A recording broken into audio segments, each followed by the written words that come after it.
కోట్ల రూపాయల విలువైనటువంటి ఆస్తిని చంద్రబాబు నాయుడు 1500 కోట్ల రూపాయలకు అమ్మడానికి ఈరోజు ప్రయత్నం చేస్తున్నాడు. ఎంత దురదృష్టకరమైనటువంటిదంటే ఒకటి పిలిచేశాడు, నేను దీన్ని ప్రైవేటు వ్యక్తులకు అప్పచెప్పేస్తాను, DBFOT కింద ఎవరైతే మీకు ఇంట్రెస్ట్ ఉందో వాళ్ళందరూ పాల్గొనండి అని చెప్పడం జరిగింది. అంటే దానికి సంబంధించిన దాంట్లో design, build, finance, operate and transfer. దీనికి సంబంధించినటువంటి దాంట్లో 1500 కోట్లకు ఇచ్చేస్తా 5000 రూపాయలకు సంబంధించింది. అంటే పప్పు బెల్లాలకు పనిచేసినట్టుగా చంద్రబాబు నాయుడు ఏ విధంగా తయారయ్యాడంటే ప్రజల ఆస్తి పంచుకోండి అన్నట్టుగా ఈరోజు దానికి సంబంధించినటువంటి దాంట్లో ఎవరు పడితే వాళ్ళకి ఇష్టారాజ్యంగా ఈరోజు ఒక్కొక్కటి అప్పచెప్పేటువంటి పరిస్థితిలో రామాయపట్నం పోర్ట్ ఏదైతే దశాబ్దాల ఈ ప్రాంత ప్రజల కళ ఉందో వాళ్ళందరూ కళలుగా అన్నటువంటి రామాయపట్నం పోర్టుని ఈరోజు సాధించుకోవాలని చెప్పి స్థానికంగా ఉండేటువంటి అనేక మంది ప్రజలు మత్స్యకారులు ఆశపడ్డారో అది వచ్చిన తర్వాత ఈరోజు ప్రైవేటీకరణ పేరుతో వాళ్ళ ఆశల మీద నీళ్లు చల్లేటువంటి ప్రక్రియ ప్రారంభమైంది. కాబట్టి చంద్రబాబు నాయుడు అటువంటి దురాంతకానికి ఒడిగడుతున్నాడు. కాబట్టి ఆ దురాఘాతాన్ని ఆపాలనేటువంటి లక్ష్యంతో మేమందరం ఈరోజు రామిరెడ్డి ప్రతాప్ కుమార్ రెడ్డి గారు, అదేవిధంగా బుర్రా మధుసూదన్ యాదవ్ గారి ఆధ్వర్యంలో మేమందరం కూడా ఈ ప్రాంతానికి వచ్చి అయ్యా మేము దాన్ని పరిశీలించి ఎందుకు మీరు ప్రైవేటీకరణ చేస్తున్నారు, ప్రైవేటీకరణ ఏ విధంగా మీకు అవసరపడింది అనేటువంటి దాని మీద ఒక స్పష్టత ప్రజలకు ఇస్తాము అని చెప్పడం జరిగింది. ఎవరు అధికారులు లేరు, మనం చేయలేము, ఈ నిర్వహించలేమనేటువంటి భయం పట్టుకునింది. కాబట్టి ఒక్కరు కూడా రావడానికి వెనకాడారు, రాలేదు ఎవరు. జగన్మోహన్ రెడ్డి గారు స్పష్టంగా చెప్పాడు, ఇది ప్రజల కోసం ఇచ్చినటువంటివి, మీరు ఎవరన్నా సరే దీనికి బిడ్డేస్తే ప్రభుత్వం వచ్చిన వెంటనే మరలా వెనక్కి తీసుకుని ప్రభుత్వ ఆధీనంలోనే దీన్ని నడుపుతామని చెప్పి హెచ్చరించిన తర్వాత జగన్మోహన్ రెడ్డి గారు ఘాటైనటువంటి హెచ్చరికతో రావడానికి భయపడి తోకముడిచి వెళ్ళిపోవడం జరిగింది. ఆ తర్వాత ఆసుపత్రులను ఈరోజు సంబంధించి వాళ్ళని ప్రైవేటైజ్ చేస్తున్నారు, ఆసుపత్రులకు సంబంధించి ప్రైవేటైజ్ చేస్తున్నాడు, పోర్టులకు సంబంధించినటువంటి దాంట్లో ప్రైవేటైజ్ చేస్తున్నాడు. అదేవిధంగా ఈ రోజు ఉన్నటువంటి ఆరోగ్యశ్రీ ఏదైతే ఉందో దాని అన్నింటినీ బీమా పేరుతో ఈరోజు ప్రజలకు సంబంధించినటువంటి ఆస్తులన్నీ కారు చౌకగా అమ్మేసి లక్షల కోట్ల రూపాయల ప్రజాధనాన్ని ఈరోజు దోచుకోవడానికి చంద్రబాబు నాయుడు స్కెచ్ వేయడం జరిగింది. అందుకనే చెప్తున్నాం, మీ హయాంలో ఎక్కడ అభివృద్ధి జరగలేదు. ఈరోజు కృష్ణపట్నం పోర్టు వచ్చిందంటే మహానేత రాజశేఖర రెడ్డి గారు వచ్చింది. ఈరోజు దానికి అనుబంధంగా ఈరోజు రామాయపట్నం పోర్టు వచ్చిందంటే అది మన నాయకుడు జగన్మోహన్ రెడ్డి గారి ద్వారా వచ్చింది. దాదాపుగా జగన్మోహన్ రెడ్డి గారు ఈ ప్రాంతంలో ఉండేటువంటి అందరి ఆలోచన చేసి 4 పోర్టుల నిర్మాణం, 10 ఫిషింగ్ హార్బర్లు, 6 ఫిష్ ల్యాండింగ్ సెంటర్లు, దాదాపుగా 26,500 కోట్లు 27,000 కోట్ల రూపాయలతో నిర్మాణం చేయడానికి తలపెడితే ఈరోజు వాటంటిని పక్కలో పెట్టి ఈరోజు మరలా అక్కడ ఉన్నటువంటి జోలదిన ఫిషింగ్ హార్బర్ అంటే ఏ విధంగా ఉంది మీ ఆలోచన విధానం అంటే మీ ఇష్టం, మీరు ఏమైనా అరుచుకోండి, మీరు ఏమైనా గీపెట్టుకోండి. మా ఆలోచన ఏంటంటే మేము ఉన్న రోజులు మేము దోచుకోవడమే, మేము దోచుకుంటాం, మీ ఆస్తులు మేము దోచుకుంటాం, అంతే తప్ప మేము మిమ్మల్ని వదిలిపెట్టమని చెప్పి ఒక పక్క దీని మీద జరుగుతుంటే దానికి సంబంధించి మనకు జీవో ఇచ్చాడు. ఏమని మలి దశలో మరలా పోర్టుకు సంబంధించినటువంటివి ఏదన్నా మీకు అవసరపడితే ఈ కంపెనీకి ఏదైతే డీల్ మాట్లాడుకున్నాడో చంద్రబాబు లోకేష్ ఆ కంపెనీకి ఈరోజు 1500 కోట్లు 750 కోట్లు తీసుకుని మీకు అప్పచెప్తాం. దాంతోపాటు మీకు ఏదన్నా అదనంగా వాళ్ళకి నిన్ననే మరలా కూడా రిమైండ్ చేసాం, అర్జీలు ఇచ్చాం, మెయిల్ పెట్టాం, ఏం సమాధానం చెప్పకుండా ఇక్కడికి వచ్చిన తర్వాత పోలీసులు మమ్మల్ని అడ్డుకుని ఈరోజు మమ్మల్ని లోపలికి వెళ్తుంటే బలవంతంగా నెట్టివేయడం, మాకు సంబంధించినటువంటి స్థానికంగా ఉండేటువంటి ప్రజల మీద మత్స్యకారుల మీద చేయి చేసుకోవడం, ఇవన్నీ కూడా ఈరోజు పోలీసులు మా పట్ల గోండాల్లాగా వ్యవహరించడం జరిగింది. అయితే మేము ఈ ప్రభుత్వాన్ని అడిగేది దాదాపు 95% పూర్తయింది, ఇంకా 5% ఉంది. చంద్రబాబు నాయుడు పెట్టినటువంటి కండిషన్లు చూస్తే నవ్వు వస్తున్నాయి. 5,000 కోట్ల రూపాయలది 1,500 కోట్లకు ఇస్తాడంట. ఆ 1,500 కోట్ల రూపాయలతో పాటు ఈరోజు ఏదైతే దానికి సంబంధించినటువంటి 2,079 కోట్ల రూపాయల అప్పుతో నిర్మించారో ఆ అప్పు తాలూకు డబ్బు కూడా ప్రభుత్వమే భరిస్తుందంట. దానితో పాటు ఈరోజు మిగిలినటువంటి ఆ 5% పనులు ఏదైతే మిగిలిపోయాయో అది కూడా ప్రభుత్వమే చేస్తుందంట. ఒకవేళ చేయనటువంటి పక్షంలో ఆ ఎవడైతే లబ్ధిదారులు వస్తాడో ఇప్పుడు కాంట్రాక్టర్ ఆయనే ఆ పనులు చేసి వాళ్ళ ప్రభుత్వానికి ఇవ్వాల్సినటువంటి ఆ 1,500 కోట్ల రూపాయలు మినహాయించుకోవచ్చు అంట. అంతే 750 కోట్లు ఇప్పుడు చేతిలో పెడతారు. ఇంకా మిగతా 750 కోట్లు కూడా వాళ్ళ ఆలోచన ఏంటంటే ఆ లెక్క ఈ లెక్క చూపించి 5% కాదు 10% పోయింది, దాని రేట్లు ఇప్పుడు ఏ విధంగా అయితే మచిలీపట్నం పోర్టు ఆ రేట్లు పెంచుకుంటూ పోతున్నాడో ఆ విధంగా దానికి సంబంధించినటువంటి రేట్లు పెంచి దాన్ని ఏదో 5% పూర్తి చేయించి దానికి 750 కోట్లు అయిపోయిందని చెప్పి మొత్తం మీద ఒక 750 కోట్ల రూపాయలకు మాత్రమే దీని అమ్మకానికి స్కెచ్ వేసి 1,500 కోట్లుగా చూపించి చేశాడు. ఏ విధంగా ఈ ప్రాంత మత్స్యకారులను మోసం చేస్తున్నాడు, ఏ విధంగా ప్రజలకు సంబంధించినటువంటి ఆస్తిని దోసుకుంటున్నాడు. ఇప్పుడు 4 బెర్తులు పూర్తయ్యాయి, దాదాపుగా 34 మిలియన్ టన్నుల సామర్థ్యం కలిగినటువంటి దీన్ని అన్ని విషయాలు బ్యాక్ వాటర్కి సంబంధించినటువంటి పూర్తయ్యాయి, బెర్తులు పూర్తయ్యాయి, వాటితో పాటు రైల్వే రోడ్డు కనెక్టివిటీ వచ్చింది. దీనికి సంబంధించినటువంటి ఒక బెర్త్ పూర్తిగా బీపీసీఎల్ మేమే తీసుకుంటామని చెప్పడం జరిగింది. మిగిలినటువంటి సోలార్ ప్రాజెక్టులు ఈరోజు వచ్చేటువంటి పరిస్థితి ఉంది. ఇవన్నీ ఉంటే ఆ తర్వాత మీకు కావాల్సినటువంటిది ఈరోజు జగన్మోహన్ రెడ్డి గారు అభివృద్ధి చేశాడు. 2000 ఎకరాలు సమీకరించాడు. 850 ఎకరాలు నిర్మించాడు. మిగిలినటువంటి అన్ని కూడా బీపీసీఎల్ లాంటి మంచి మంచి కంపెనీలకు ఇస్తే పోర్టు ఆధారిత పరిశ్రమలు వస్తాయి. దాని ద్వారా ఈ ప్రాంత ఉద్యోగాలకు సంబంధించినటువంటి యువతకు ఉద్యోగ ఉపాధి అవకాశాలు వస్తాయి. దాని ద్వారా ఈ ప్రాంతాలు అభివృద్ధి చెందుతాయి అనేటువంటి లక్ష్యంతో ఇస్తే ప్రజల సంపద పెరుగుతుంది, ప్రజల ఆస్తి పెరుగుతుంది. ఒకసారి క్యాపిటల్ ఇన్వెస్ట్మెంట్ చేస్తే ఆ ఆస్తి పెరుగుతూ పోతుంది. కాబట్టి ఒక పక్క ఆస్తి పెరుగుతూ పోతుంది, దానితో పాటు ఈరోజు ఉన్నటువంటి ఏదైతే ప్రజలకు సంబంధించినటువంటి ఉద్యోగ ఉపాధి అవకాశాలు వస్తాయి, దానివల్ల ఆ కుటుంబాలు కూడా అభివృద్ధి చెందుతాయి. ప్రజలకు సంబంధించినటువంటి వాళ్ళు స్థానికంగా ఉండేటువంటి కుటుంబాలు వృద్ధి చెందాలి, ప్రభుత్వాలకు సంబంధించినటువంటి ఆస్తులు వృద్ధి చెందాలనేటువంటి అనేక రకాలను దృష్టిలో పెట్టుకుని ఆలోచన చేస్తే ఈరోజు వాటన్నిటినీ పక్కన పెట్టి నేను మీ ఏది ఎన్నో నేను చేసేది అన్నట్టుగా చంద్రబాబు నాయుడు దుర్మార్గమైనటువంటి ఆలోచనలు చేస్తున్నాడు. దానికి సంబంధించి ప్రజలతో పోరాటం చేస్తాం, న్యాయ పోరాటం చేస్తాం.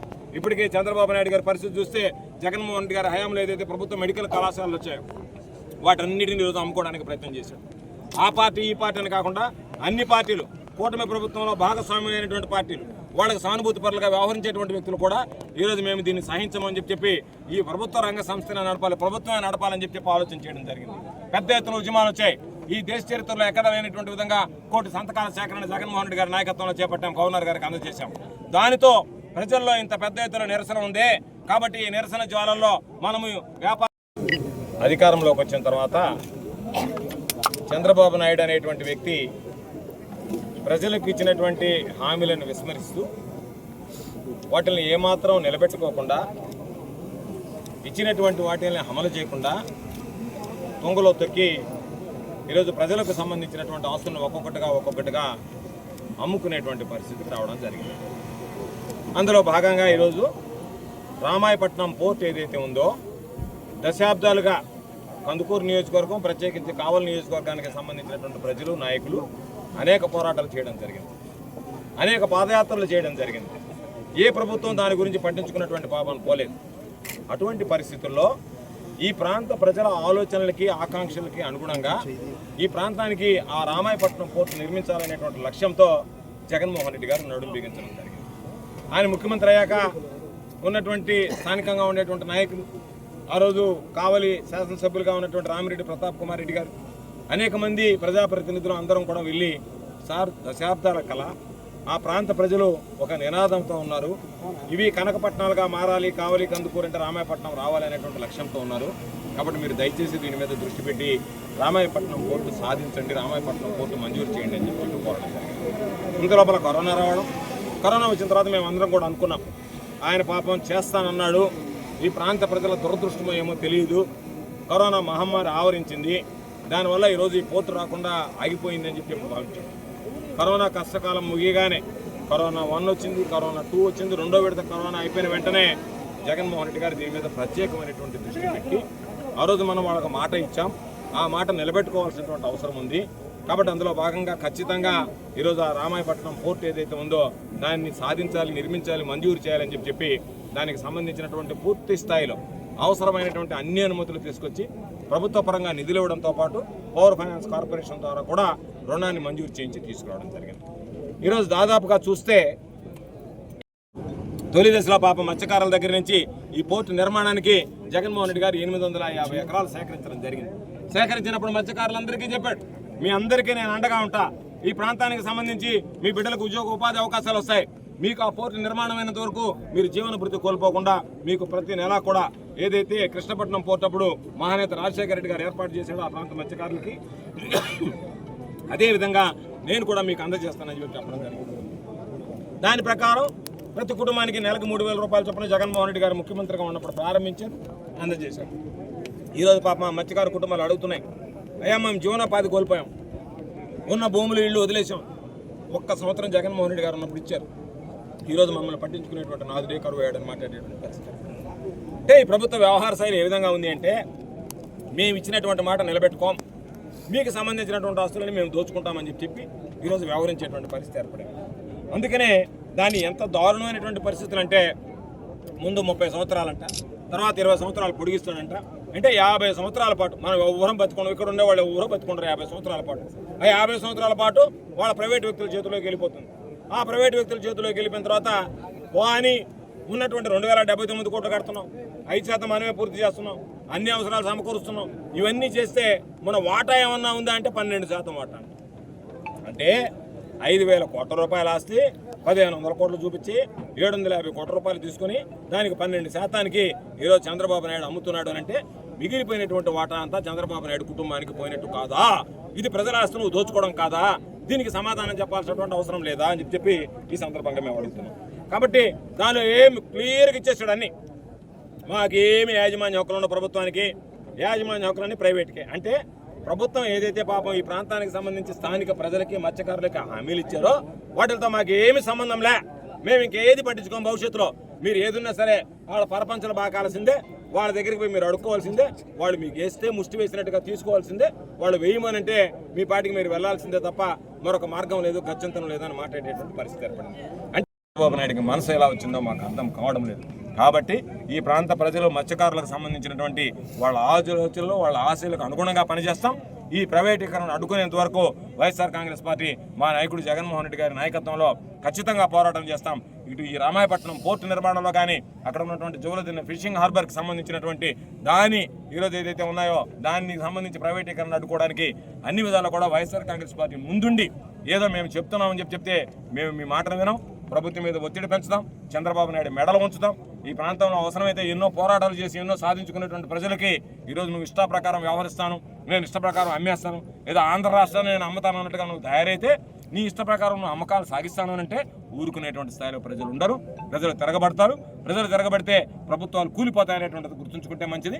కాబట్టి చంద్రబాబు నాయుడు కొడుక్కి డబ్బుల మీద ఆశ వేయడండి, డబ్బుల మీద మోజు పడకండి, ప్రజల సొత్తు దొంగిలించకండి, ప్రజలకు సంబంధించినటువంటి ఆస్తిని దోపిడీ చేయకండి. ఇప్పటికైనా మీరు కళ్ళు తెరిచి ప్రజల పట్ల ఉన్నటువంటి ఏముంది వాళ్ళకి ఆసక్తి అనేటువంటిది గమనించి దాని ప్రకారం నడుచుకుంటే మంచిదని చెప్పి ఈ సందర్భంగా తెలియజేస్తూ రేపు మిమ్మల్ని నేనే చెప్తున్నా, ఈ పక్కన ఏదైతే పోర్టుగా ఆనుకుని ఉందో బంగాళాఖాతం, ఆ బంగాళాఖాతంలో తండ్రి కొడుకుల్ని తెలుగుదేశం పార్టీని కూటమిలో ఉండేటువంటి భాగస్వామ్య పార్టీలు అందరినీ కలపడానికి ఇక్కడ ఉన్నటువంటి ప్రజలు సిద్ధంగా ఉన్నారనేటువంటి విషయాన్ని ఈ సందర్భంగా తెలియజేస్తూ ఏది ఏమైనా సరే రాబోయేటువంటి రోజుల్లో తప్పనిసరిగా ఈ ప్రాంతానికి సంబంధించి ఈరోజు వైఎస్ఆర్ కాంగ్రెస్ పార్టీ నాయకులుగా ఉన్నటువంటి రామిరెడ్డి ప్రతాప్ కుమార్ రెడ్డి గారు, స్థానికంగా ఈరోజు ఇక్కడ ఉన్నటువంటి మా సోదరుడు బుర్రా మధుసూదన్ యాదవ్ గారు, వీళ్ళందరి ఆధ్వర్యంలో వీళ్ళందరి నాయకత్వంలో ఈరోజు మేమందరం రావడం జరిగింది. తప్పనిసరిగా వీళ్ళందరి నాయకత్వంలో స్థానికంగా ఉండేటువంటి వైఎస్ఆర్ కాంగ్రెస్ పార్టీ నాయకులు, కార్యకర్తలు, ఈ చుట్టుపక్కల గ్రామాలకు సంబంధించినటువంటి ప్రజలు, భూములు కోల్పోయినటువంటి నిరాశ్రయమైనటువంటి ఈ ప్రాంతానికి సంబంధించినటువంటి వ్యక్తులు అందరితో కలిసి ఈ పోరాటాన్ని ఉధృతం చేస్తాం. కాబట్టి ఏదైనా కంపెనీ కొనే ముందు మేము ఒకటే విషయం చెప్తున్నాం, గుర్తుంచుకోండి, ఇది స్థానికంగా ఉండేటువంటి ప్రజల కన్నీటి కూడు. ఈ కన్నీటి కూడు దోచుకోవడానికి చంద్రబాబు నాయుడు ఇష్టపడ్డా దయచేసి ఏదైనా కంపెనీలు వచ్చేటప్పుడు ఒకసారి ఆలోచన చేయండి. మీరు ఈ కంపెనీని తీసుకుంటే మీరు తినే ప్రతి ముద్ద ఈ ప్రాంతానికి సంబంధించినటువంటి మత్స్యకారులు ప్రజల కన్నీటితో కూడుకున్నటువంటి ముద్దగా భావించి తినాల్సినటువంటి దుస్థితి మీకు ఏర్పడుతుంది. అది మీకు మీ కుటుంబానికి మంచిది కాదు. కాబట్టి ఇంతమందిని గోడు అనిపించి ఇన్ని కుటుంబాలను ఇబ్బందులు పెట్టి ఈరోజు చంద్రబాబు నాయుడు, లోకేష్ అనేవాళ్ళు అనుభవిస్తారు.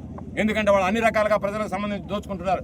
కాబట్టి ఒక స్థాయికి వచ్చినటువంటి కంపెనీలు ఏదో అప్పనంగా చంద్రబాబు నాయుడుకు దోచిపెట్టి మీరేదో కొంత వస్తుందనేటువంటి స్వార్థ ప్రయోజనాలతో ఈ ప్రాంత ప్రజల కన్నీటి కూడు తినడానికి మాత్రం మీరు సాహసించకండి అని చెప్పి మీకు కూడా నేను తెలియజెప్తూ తప్పనిసరిగా రాబోయేటువంటి రోజుల్లో వైఎస్ఆర్ కాంగ్రెస్ పార్టీ ఈ పోరాటాన్ని మరింత ఉధృతం చేస్తామని చెప్పి సందర్భంగా తెలియజేస్తూ ఒక్క పిలుపుతో భారీగా మోటార్ బైకులు తీసుకొచ్చి భారీ ర్యాలీ నిర్వహించి ఈరోజు ఈ కార్యక్రమం కోసం ఎండను సైతం లెక్క చేయకుండా పోలీసులు దాడి చేసిన, పోలీసులు చేయి చేసుకున్న, పోలీసుల మెడలు బట్టి నెత్తేసిన, అవమానకరంగా ప్రవర్తించిన వారన్నింటినీ భరించి ఈరోజు జగనన్న నాయకత్వంలో జగనన్న సైనికుల్లాగా ఇక్కడికి సింహాల్లాగా గర్జించినటువంటి ప్రతి వైఎస్ఆర్ కాంగ్రెస్ పార్టీ శ్రేణికి, ప్రతి వైఎస్ఆర్ కాంగ్రెస్ పార్టీ సోదరుడికి నా హృదయపూర్వకమైనటువంటి ధన్యవాదాలు తెలియజేస్తూ ఈ పోరాటం కేవలం ఆరంభం మాత్రమే, ఇది అంతం కాదు అని చెప్పి తెలియజేస్తూ మా పోరాటాన్ని మరింత ఉధృతం చేస్తాం.